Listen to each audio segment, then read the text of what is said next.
Hello everyone and welcome. In this short video we're going to be looking at the difference between empathy and compassion to help you prevent burnout when you're doing Wash Your Web. Okay, so what is empathy? So the word empathy comes to us from the Greek. Em for with and pathos for feeling. So empathy is feeling with somebody. It helps us make a connection. It helps us be attuned to each other. It's that thing that says, you and I are both human. I understand you. I get you. It's encapsulated by that idea of walking in somebody else's shoes. When you walk in somebody else's shoes, you get to understand more about them, but you also get to feel their pain, and that, I believe, is what leads to burnout. And compassion? Compassion is very different. Compassion comes from the Latin, feeling for somebody's suffering and doing something about it. I like to think of compassion as an act of kindness to ease someone's burden. It's always motivated from altruism, even if you're getting paid for it. When you decided to be part of a helping industry, altruism was a part of that decision, and it's like part of an ongoing decision. Thank you for your contribution. It's actually been quite recently, hasn't it, that we've been able to understand the difference between empathy and compassion in the brain?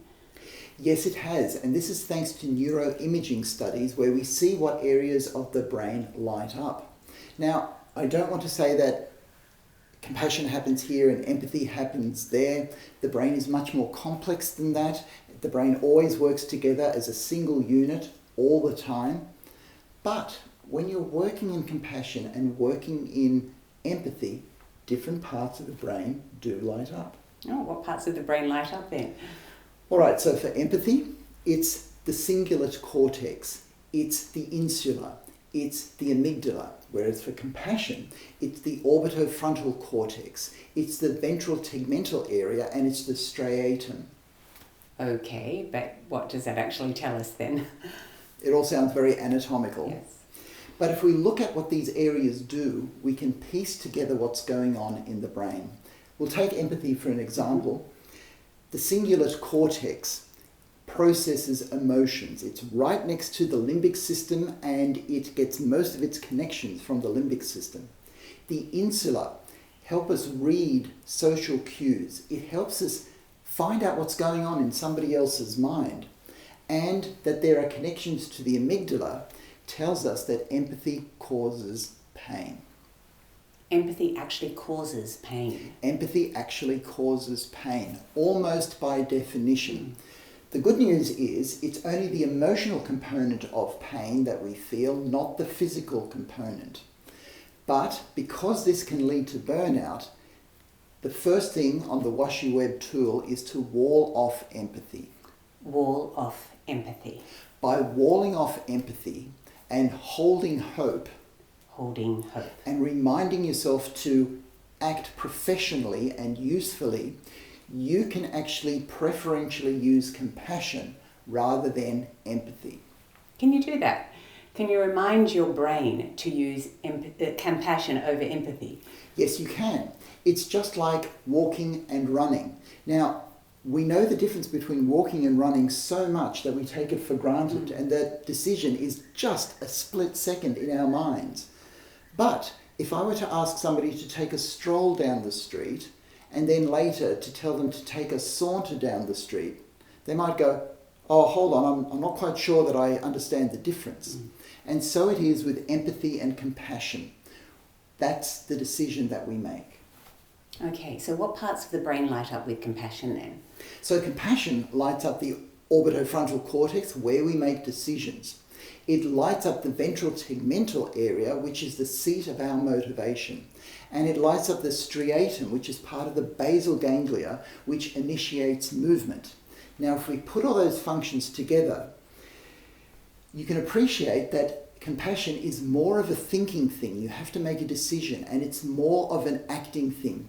It's, if you like, an outgoing response to somebody else's suffering, which makes it very different to empathy. So compassion is clearly helping other people, but how does that actually prevent burnout then?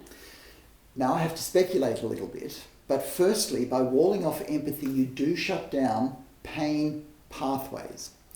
But we open up other pathways. We open up the thinking pathways and the doing pathways in the orbitofrontal cortex and the striatum. And what that does, when you think and when you do, you feel more in control. When you are in an emotional state and just reacting to something that's coming in, you don't feel in control. Whereas when you think and do, you feel more in control, and that helps to prevent burnout. So it's really not that clear cut then? Well, it's not that clear cut. Empathy and compassion walk hand in hand. Empathy is always there. And there are some people that have more of a capacity for empathy than others. And look, I don't want to say that one is good and the other is bad, but I suppose when we're doing our clinical work, what we want is to use compassion backed up by our empathy, rather than to have our empathy working overtime. So kind of the difference between walking and running then? It is the difference between walking and running. Yeah. And as long as we know that difference, we can choose that difference.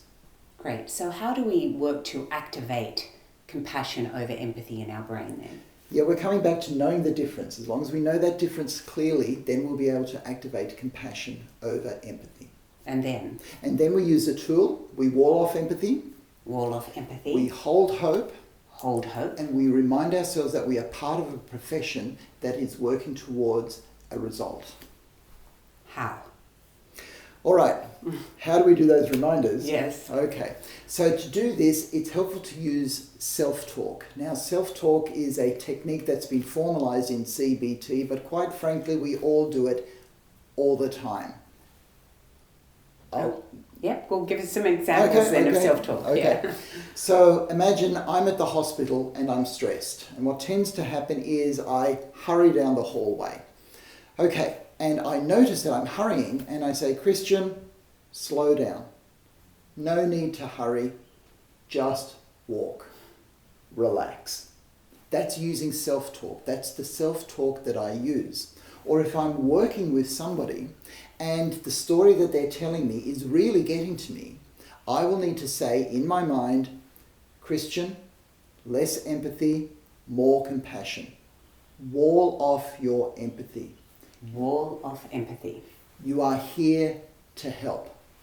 And that is all a reminder to me to use compassion rather than empathy. Okay, so just to finish off, let's talk about some of the main differences between empathy and compassion. Okay, so in a nutshell, empathy is connecting, compassion is helping.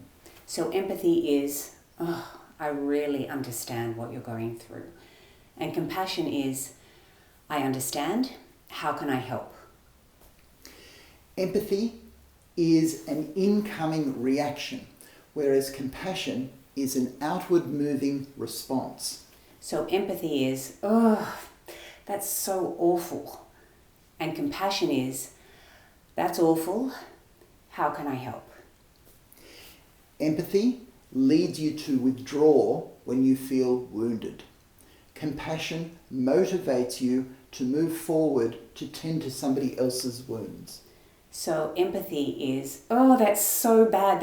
I'm not handling this. I want to run away from this. I'm feeling overwhelmed. And compassion is, okay, right. Let's see what we can do to help to take down your pain levels. Yeah, while shelving that emotion to deal with it later. That's right, yeah. Okay, so empathy is also being a great sounding board, but compassion is using your skills to achieve a result.